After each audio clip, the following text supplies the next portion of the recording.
This week on LTC News, 20 years of funding for good. And we impact hundreds of people every single year. Greek Fest in Lowell. This is the Lukumadas booth. Matt Apostolo prepared this. And the music returns to Boarding House Park. This year we have Stephen Stills and Judy Collins, who have never toured before. Stay with us.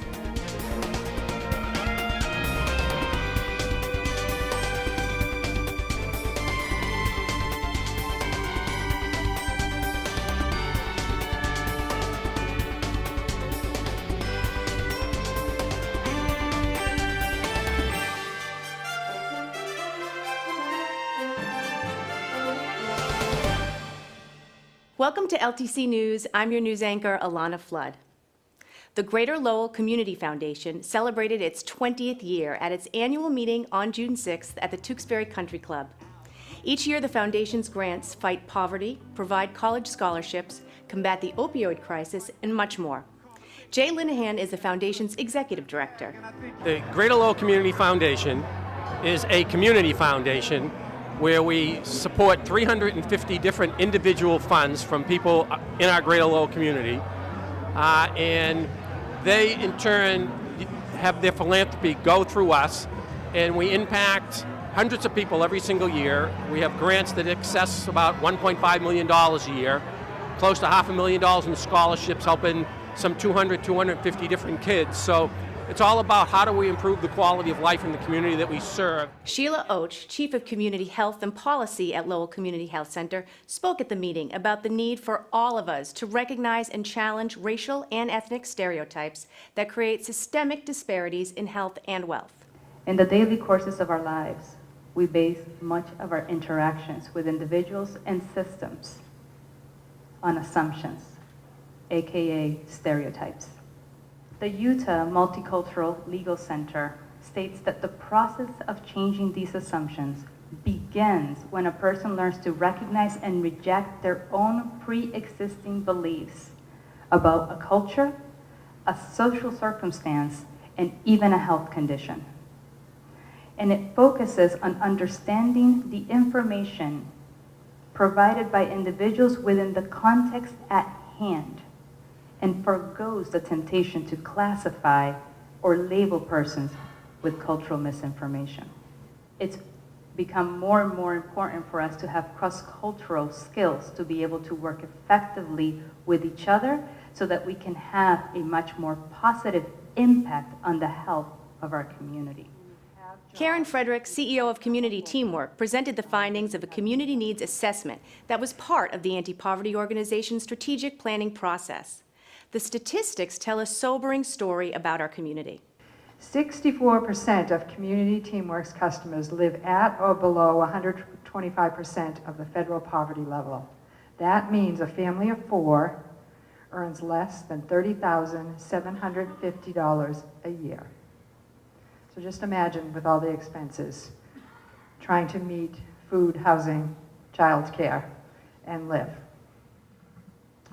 46.1% of the households in the city of Lowell are rent burdened, and that means they pay over 30% of their income for housing costs. We see people every day who are paying 40, 50, 60% of their income on their rent. So just imagine trying to stretch the rest of what you have for everything else that you need. Tonight, the speaking program for tonight, I think, was really in response to a little bit about what we're seeing all around the world, all around our country, with regard to the lack of people getting along well together.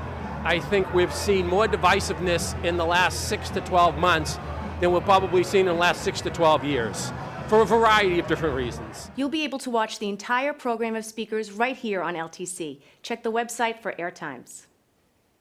The City Council meeting this week stretched on for hours.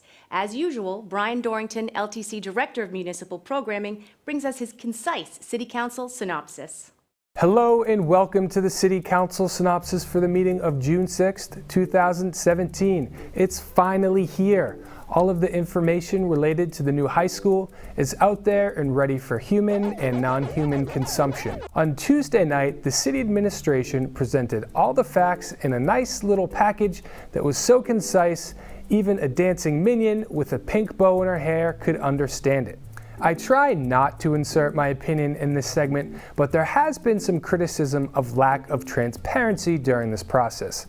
As someone who has attended every meeting and has seen all of the documents released to the public, I can say that in my view, this entire process has been very transparent.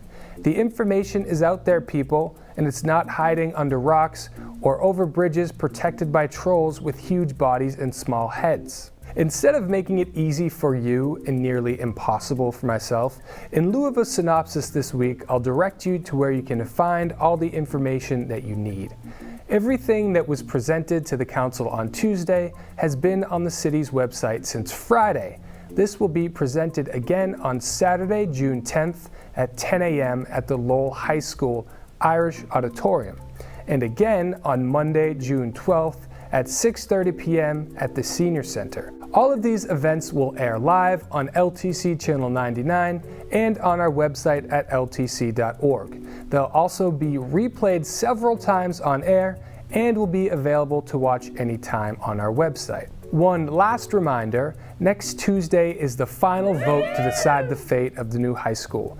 The council will have 4 options to choose from, but option 1, which is a complete renovation, was pretty much dead on arrival. Options 3 and 4 are the most likely choices, with option 2 being the dark horse in the race. So do your research and make sure you tune in live next Tuesday at 6:30 p.m. on LTC Channel 99 or on demand at ltc.org. Thanks for watching and be swell. And now, Sobin Pin, managing partner of the Khmer Post, gives us an update on the municipal elections in Cambodia that took place on Sunday, June 4th. The result of the June 4th municipal election in Cambodia gives us a reason to hope that democracy can survive. 87% of 7.8 million registered voters cast their ballots, the highest level of participation ever. The result is more credible than previous because of the establishment of the new National Election Committee, the NEC. The committee was created as a result of difficult negotiation between the opposition party, CNRP, and the ruling party, CPP, after the 2013 national election, when the CNRP gained 55 seats out of 123 total seats in the parliament. On Sunday, the CNRP gained more seats in the local elections. They increased from 40 to 486 district seats, representing 45% of the voter. CPP won 1,158 seats, representing 48% of the voters. You can see that the opposition party is gaining the momentum, although the CPP still maintains as a big advantage because of the recent redistricting of province for political purpose and because of the threats of violence. We are still waiting for more results of the vote for district councillors. There are 11,200 district councillors and the votes are counted by hand. It could take up to 20 days to complete. Although Cambodia is one of the longest lasting kingdom in the world, the country is ruled by Hun Sen, Prime Minister of CPP for the last 30 years. I'm Sobin Pin. See you next time.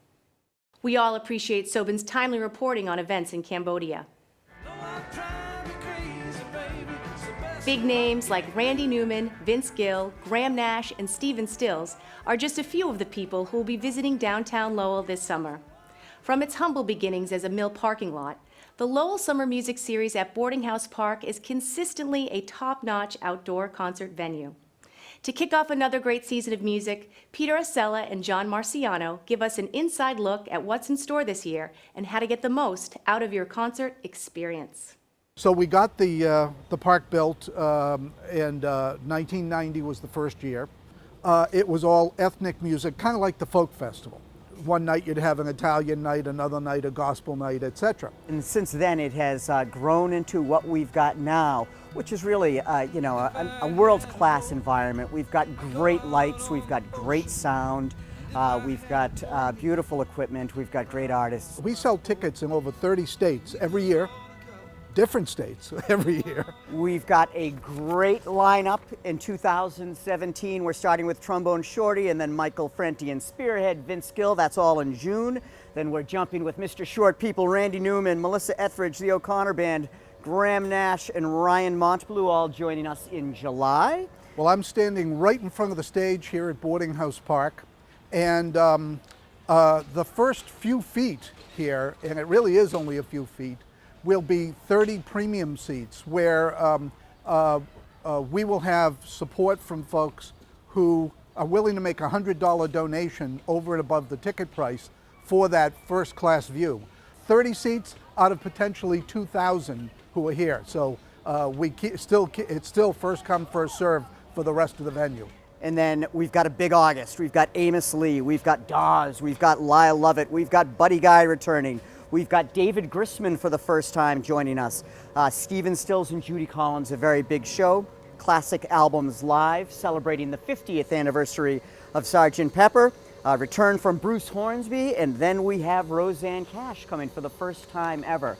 So we're excited about all of those. Tickets are available at the Park Visitor Center on Market Street, at the Boot Cotton Mills Museum, or online at lowellsummermusic.org. We just had someone buy tickets from London.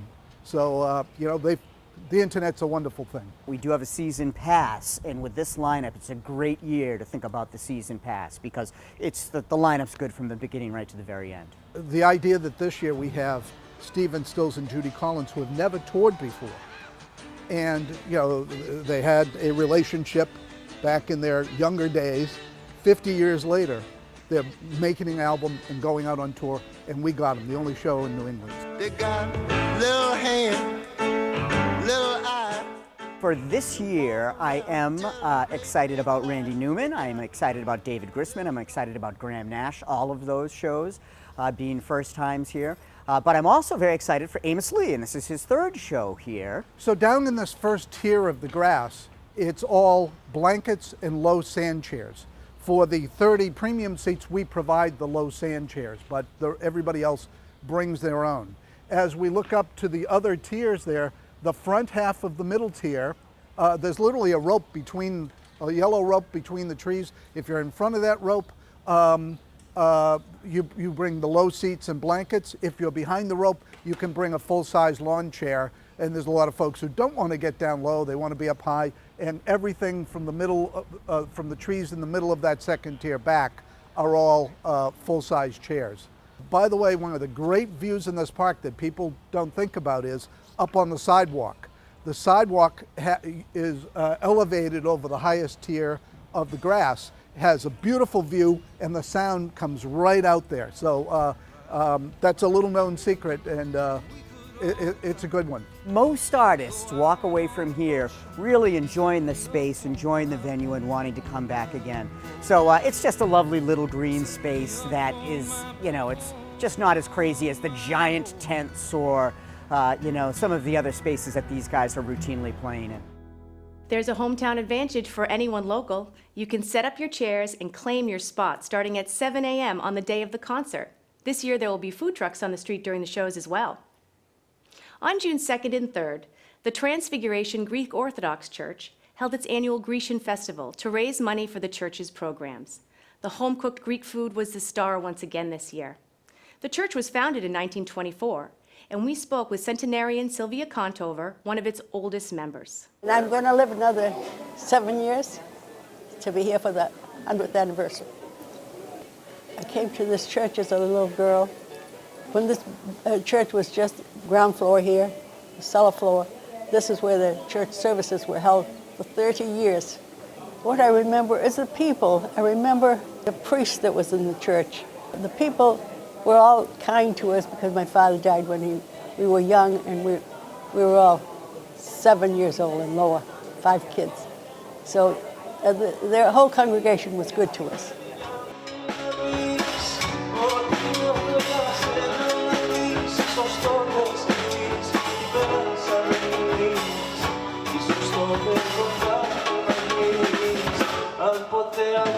We're getting a good crowd. We'll have a lot of people coming. This is the Lucumadas booth. Matt Apostolo prepared this for 2-3 days now, okay?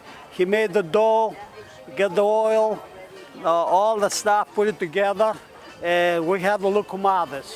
All right, this is the gyro booth, which is running with Peter Delamens and Costa Nicolopoulos for years now. This is the expert, okay? The top of the notch people for the gyros, okay?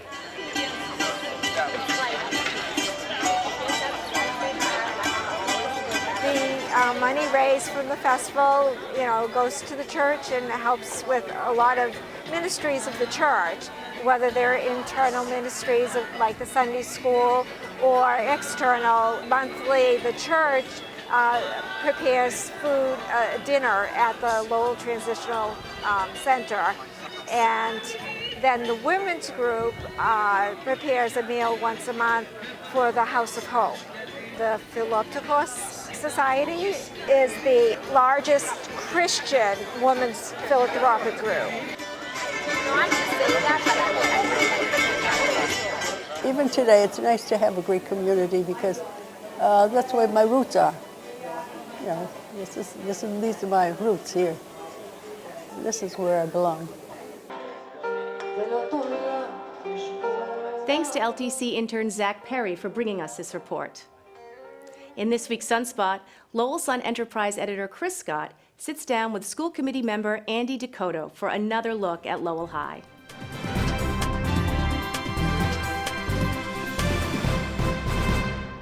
With me today is Andy Descoteaux from the school committee. Chris, thanks for coming in, Andy. My pleasure. We're continuing our series of Sunspots focusing on school committee members now. We did the city council over the course of the last couple months, and now we go to the real board, the board that matters, right? I'd like to think so. We only have 13 minutes. Yep. There's a few issues that I'd really like to hit on you with. Let's just start with the high school. Okay. The school committee members really haven't said a lot over the course of the last several months about their preferences. I think waiting to see what the cost estimates are and building plans and which building is going to be taken by eminent domain and which isn't. So they came in last Friday. You certainly have a clearer picture now. It might not be perfectly clear, but it's so as a former employee, music director at the high school, right? Yes. I remember when you used to go to events with the show choir. Indeed. Always a good bunch of kids. Oh, great kids. Yeah. Actually, all the kids at the high school are really great. And I think if the city ever found out the quality of the kids that we have, people would be really amazed. What's best for those kids and the kids that are coming into the high school in terms of renovations, expansion, College Stadium, in your view? For the kids' point of from as an educator and having dealt with kids for nearly 40 years, one would have to say that going to a new building without having any kind of incursion of workers being outside, pile drivers working and so forth, and jackhammers flailing away outside, however, at this stage and how things have been playing out, anything, I'll go with everything that the city council decides. If they decide to keep it downtown, so be it. We've got to get something and not lose the potential state reimbursement period. We need to be able to take care of all of the issues that the accreditation board gave us just a year or so ago, and the list was... What do you prefer? What is your preference as a Lowell taxpayer and as a member of the school committee?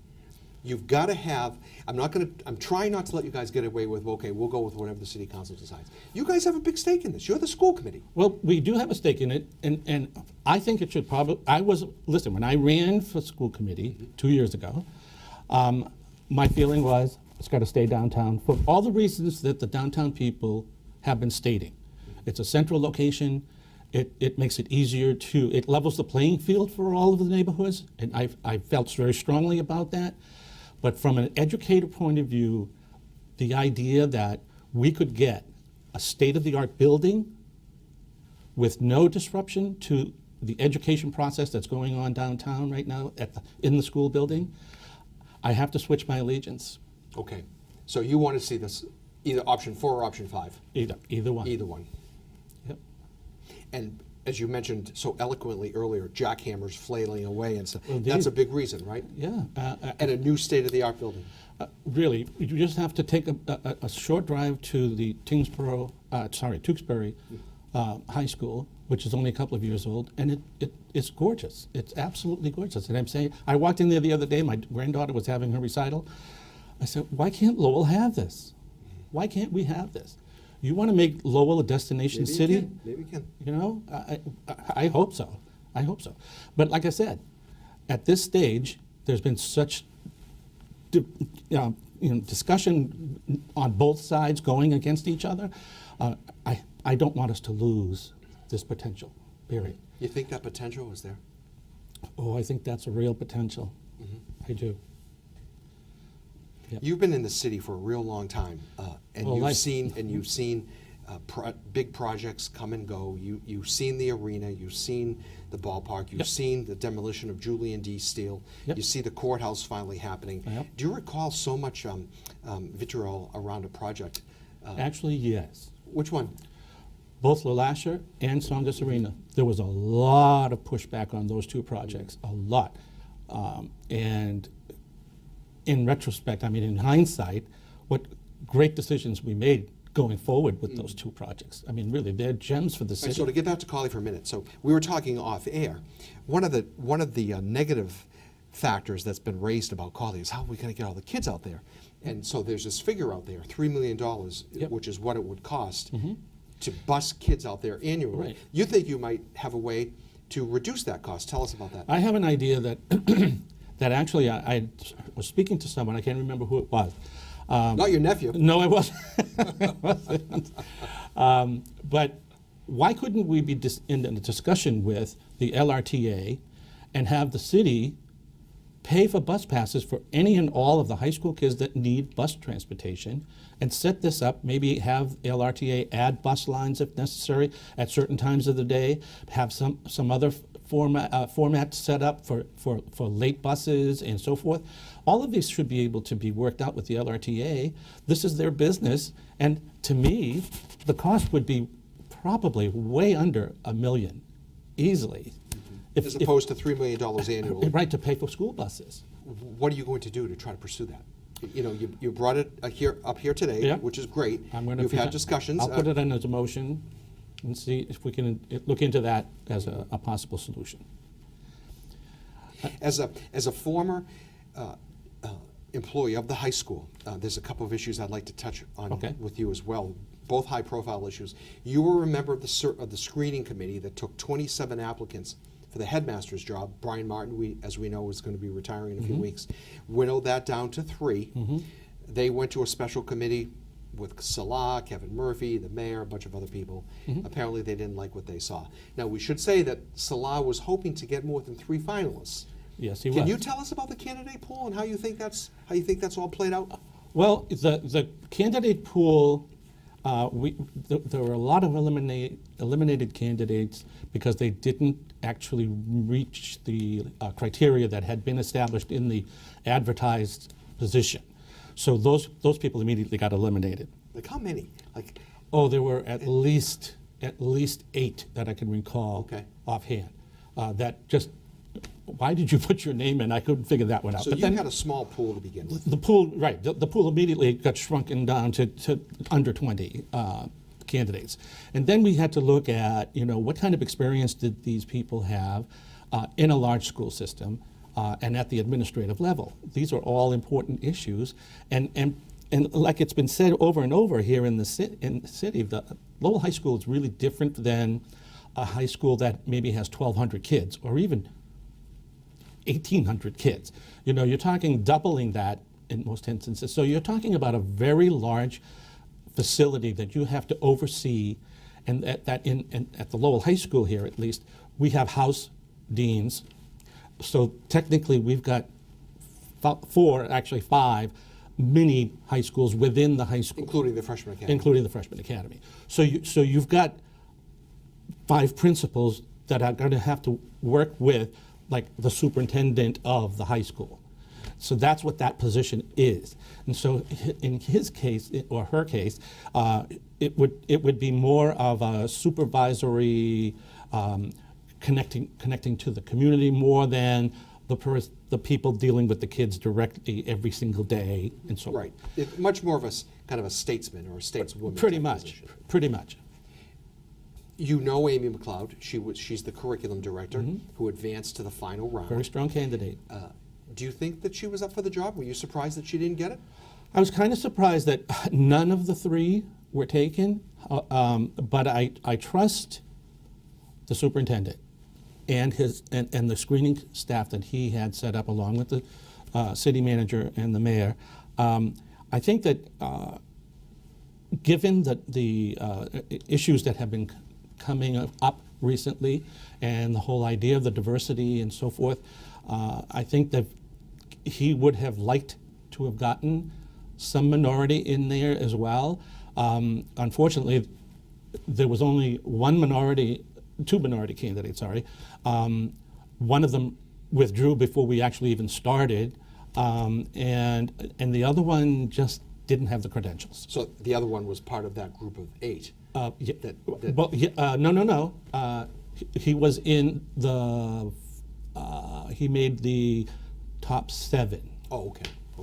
That we initially screened.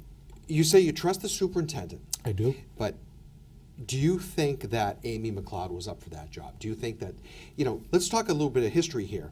You've had some real titans of education oversee the high school. You had Peter Stamus, then you had Bill Samaras, and then the city went outside and had a poor experience with an outside candidate.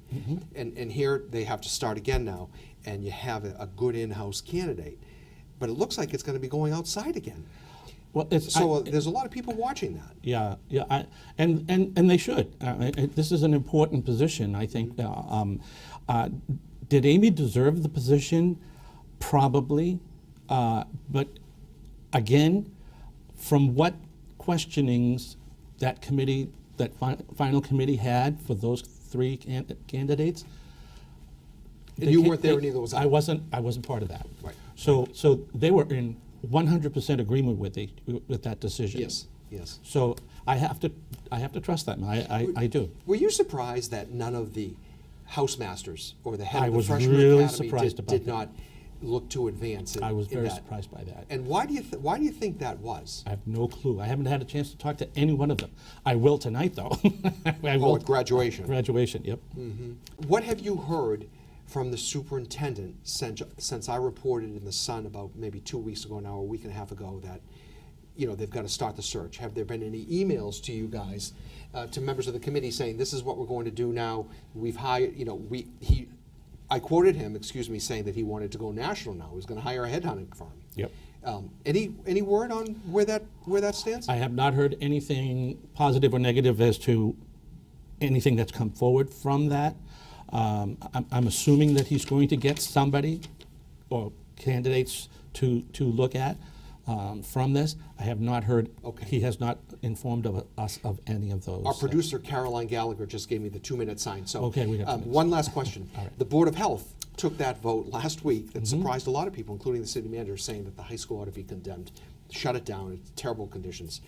A lot of people criticized that decision, thought that it was politically motivated to sway the debate toward Cawley Stadium. Of course, the Board of Health denied that. You worked in that building for how many years? 18 years. Okay, so what do you think? Does that building need to be shut down? Is it in that bad a condition? No, I don't believe that. Do I believe that there are some structural issues in the building? Absolutely. I would be ignoring the fact that how many times my entire 18 years at the high school, I was in that basement. And so you can't know how many times my floor was flooded. So are there mold issues? Probably, yeah. Am I grateful that I was not allergic to mold? You bet, over 18 years. Were you surprised by that vote? What was? We have about 30 seconds left. What was your reaction when you saw that? I said, but that's kind of an overkill kind of, I thought it was really going way beyond.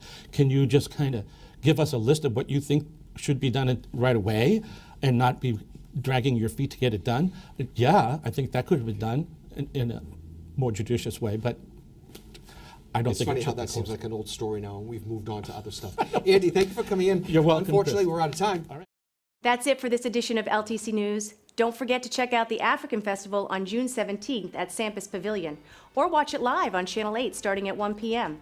You can find LTC News on channels 8 and 99, on the web at ltc.org, or get the link each week on Facebook. I'm Alanna Flood. Thanks for joining us.